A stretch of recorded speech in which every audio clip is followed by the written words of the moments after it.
Hello everyone, it's Jeremy. Welcome back to the Slowest Blitz where we are playing Asphodel. It is turn 17. No, this is 18. Is this 18 or 17? Is this 18 or 17? It's 18. Or it should be 18. Anyways.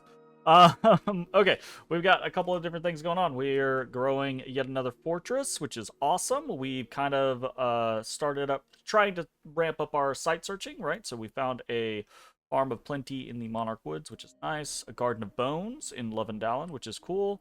And didn't find anything in Kasavik Islands. We got a couple of battles to watch. We attacked in the New Coast with reinforcement squads. And we didn't expect to fight Phaeacia here, but it was kind of that concept of if Phaeacia stands and fights, we might not actually beat their remaining army, but we should do enough damage to maul it. Did not get anything. We are attacked in Pugria. Here is the Phaeacian main army. Not gonna do anything there. And then we are attacked in Phaeacia as well. Just a scout. Just checking to make sure we're still here. And we are. So, not a whole lot of... Oh, we also attacked in Illidar. Not a whole lot of stuff going on. What are we attacking with here? Oh, we have a small contingent of Black Centaurs. So this should be a win for us.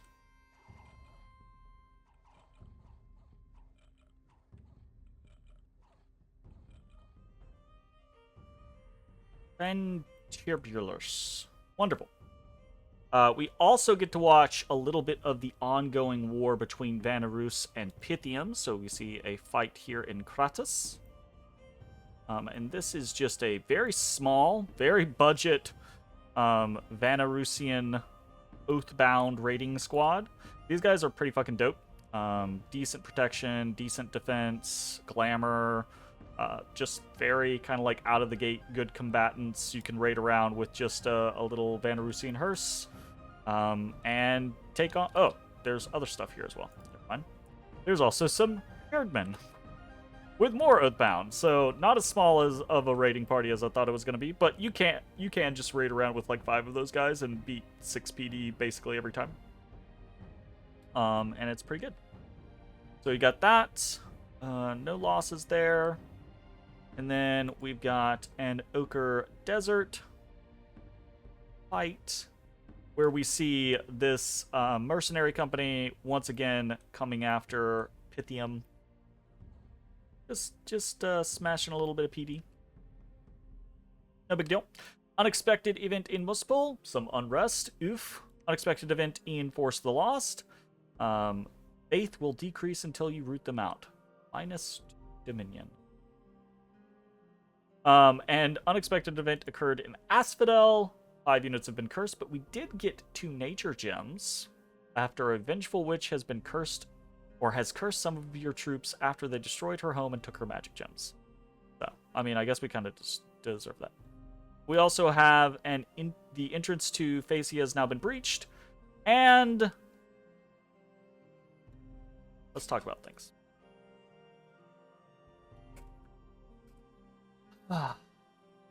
There have been overtures, a little bit of discussion here or there, but more specifically, we've seen a couple of different things happen. And a couple of different things are armies on our borders, right? So we pointed out last time this growing stack of Black Knights from Ulm. There's also a small contingent here in Nirn. We had talked about the concept of being concerned with Man. I also mentioned having reached out to Man and saying, hey, you know, if you want to take these southern portions of Phaeacia, that would be fine with me. You get a little bigger, I get a little bigger. Quick war for me. No real issues for you. Man did not really respond to that, which is immediately a red flag, right? And then seeing forces like this arrayed on my northern border is also another red flag. So that is unfortunate. And then over here, we also have this force of Tiger Riders and everything like that. I actually don't think Bandar Log is coming at me. because I think they are still at war with both Nabaa and Abysia, and potentially Agartha. So they may be in a... Well, not potentially Agartha. We know they fought Agartha. They might not be at war with Abysia, but I'm pretty sure they're about to be if they aren't already. Anyways, looks like they are getting targeted, and looks like I am probably about to get targeted. So, what the fuck are we gonna do about this? I don't know how much there is we really can do about this, truth be told. So in the north, we really don't have anything to fight against man, right? If they come in on us this next turn, they're going to take this entire northern section. Now, we did just drop a fort in Sylvania, and we are going to be sneaking fucking lucky over towards Shade Forest on the off chance that they are not attacking us. Because if they're not attacking us, the next turn we can drop a fort in Shade Forest as well, right? Which would be nice. But I do feel like it is relatively likely that they're going to be attacking us, and relatively likely that Ulm is going to be attacking us. So we're going to try to do what we can about what we can, right? So first, we are dropping into Goodwater. I talked about this last turn, about this concept of the mannequins aren't very good underwater, and marrows can be surprisingly deadly against crappy troops. So I don't know that this is going to go well, but we do have a, 70, units here. It's possible that we're able to overwhelm them. And the idea is that if we do that, and man attacks us, right, then maybe we can start popping in and out of Goodwater, right, like using it as like this little base of operations to attack into man territory, or former our territory. Aside from that, we are mostly pulling people back. Again, kind of consolidating mannequins here or there. And anyone who's out in the field is either going to be sneaking, right, so that they hopefully don't get caught, or they are returning from the field back to Asphodel, where we're trying to put together some sort of potential resistance force. So back in the capital, we're continuing to recruit as many Black Centaurs as we can, Dryad Hags as we can. I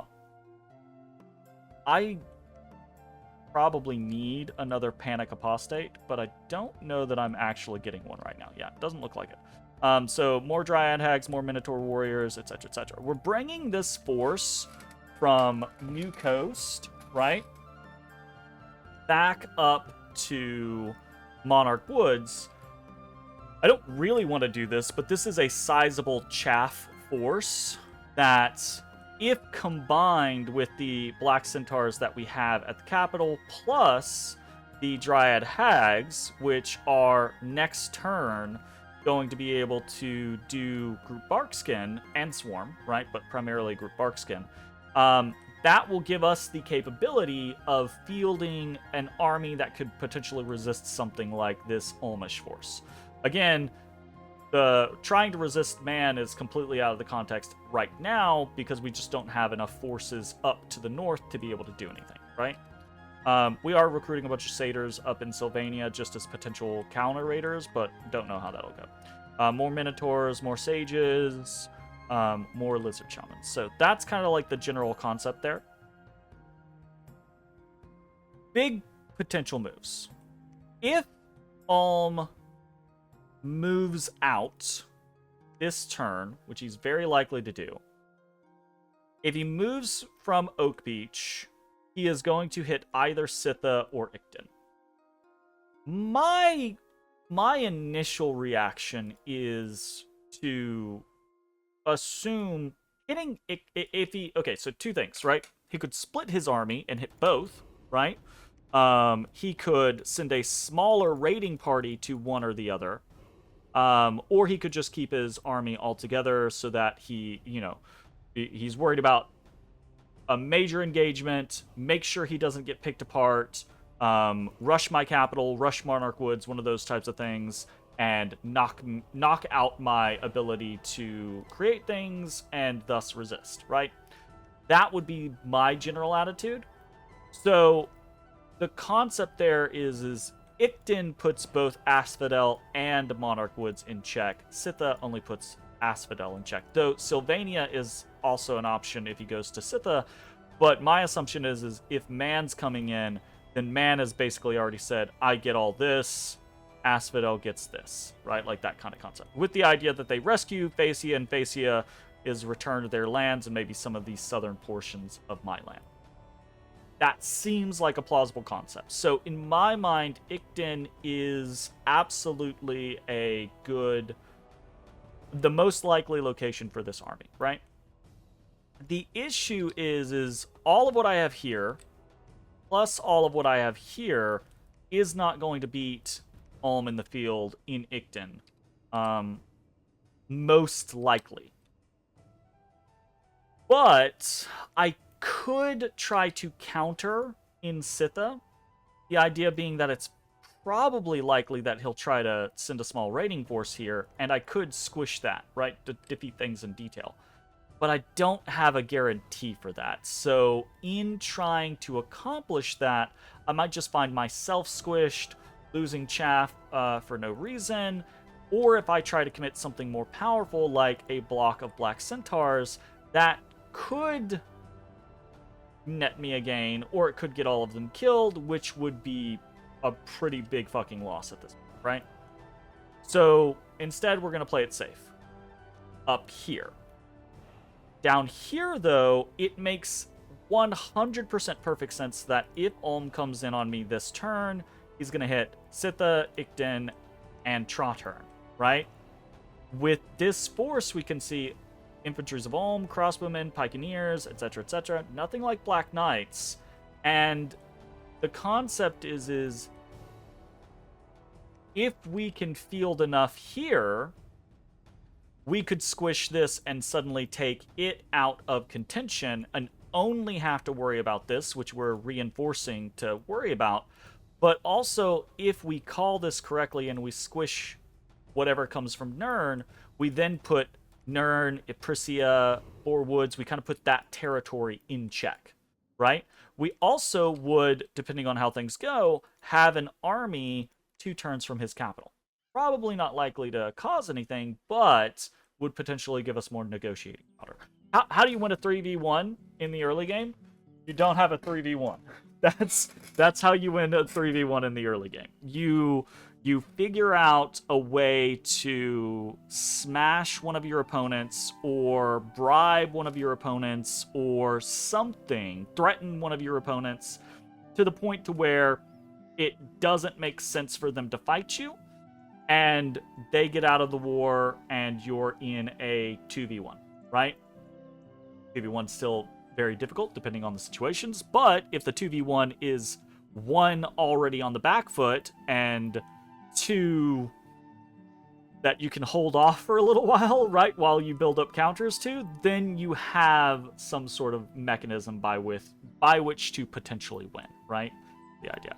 So the question is are we likely to be able to beat what is here with what we're sending? So we've got a big stack of mannequins, some carrion wolves, etc., etc. The big deal is these Minotaur warriors. Are these Minotaur warriors going to be able to seal the deal against something like Ulmish infantry, crossbows, pikeneers, etc., etc.? And I do think the answer to that question is pretty much yes. We don't have group barkskin yet, but we will be able to blanket a couple of these stacks, right? So between, what are we looking at? Between 8 and 12 Minotaurs should get barkskin, which isn't a huge deal, but when you consider how much HP they have, the fact that they'll go berserk, it's gonna count for something, right? The question is will Ulm have mage support? And my assumption would be probably not at this point, or not mage support from Nirn that is going to matter, right? The idea being at this point, Ulm's probably gone construction and maybe a little bit of enchantment. So he might have some giant strength. He probably has some soldiers of steel. that's probably not going to matter enough in this particular instance. Up here, it will definitely matter, right? If he has 4 or 5 mages moving with this army, which I think is pretty likely. You know, it's the concept of getting a bunch of soldiers of steel. All of a sudden, these black knights are way harder to kill, and that becomes a pretty big issue for us, right? The other question is if by moving to Trottern, do we screw ourselves over in our ability to defend Asphodel? And not really, right? Even if he hits Ikden, he's not going to pop Asphodel in a single turn. And this reinforcement force plus Trottern can reconvene on Monarch Woods and very easily be able to make it into Asphodel's defense. So I'm not especially worried there. Also, again, we have a pretty decent portion of forces combining in Asphodel, all of these mannequins, right? Along with the Black Centaurs that we have here. So I think we're probably going to be okay to try to pick a good fight against Ulm and then try to threaten or bribe or do something to try to get Ulm out of the war. Assuming any of this comes to pass. This might just be paranoia, right? The other thing that we're doing, of course, is we're storming the castle of Phaeacia, right? Like, this should be a pretty big deal. The whole scenario going on over here is pretty much the same. We still want to try to make sure we take Phaeacia out of this war as quickly as possible. And if man does end up coming at us, then what that affords us is the opportunity to say, okay, if we can take Phaeacia out of the war quickly, then we have Phaeacia's territory and we have a second front against man. Now, that could be a bad thing for us, depending on what man is bringing to the table. But I think primarily what man is going to be bringing to the table is Knights of Avalon, which are a massive deal, a very big problem for us, but we're just going to have to deal with it, right? Like, they are incredibly painful, but they will die, like everything else, when you smash them with a big fucking axe, or you poke them enough times with a spear. Our Black Centaurs won't match up well for them, pound for pound, but gold for gold, it's a bit of a better option, especially if we are buffing them. And our research is starting to scale up pretty quickly, right? So it's turn 18, we have 230 research speed, we're hitting our first major objective. We're going to jump from Alteration up to Conjuration 4 real quick for a couple of different reasons. Primarily things like Nests of Asps, right? This is potentially very useful, not against man, but against Ulm, right? And we're trying to pick our battles in the concept right now. So if this becomes a 3v1, winning against Ulm, who is slightly smaller than man, and we have a better matchup against, is going to be more feasible in the short term, right? So being able to summon a bunch of asps to get in there, get in the, snakes crawling into the plate armor of the Ulmish troops, all they have to do is hit with a bite, right? And then that person's dead to poison, basically. So being able to flood the field with Swarm, Nests of Asps, and then have our Mannequin Chaff, and then have behind that things like Minotaurs and Black Centaurs to kind of clean things up is, I think, a pretty decent concept. We obviously get a lot of other good things along this way. We don't get, I don't think we get Vengeful. Yeah, we don't get Vengeful Vines because that is post-patch. But really, we're looking at Nest of Asps and what's the other thing that we're looking at? We're also looking at Call of the Wild, right?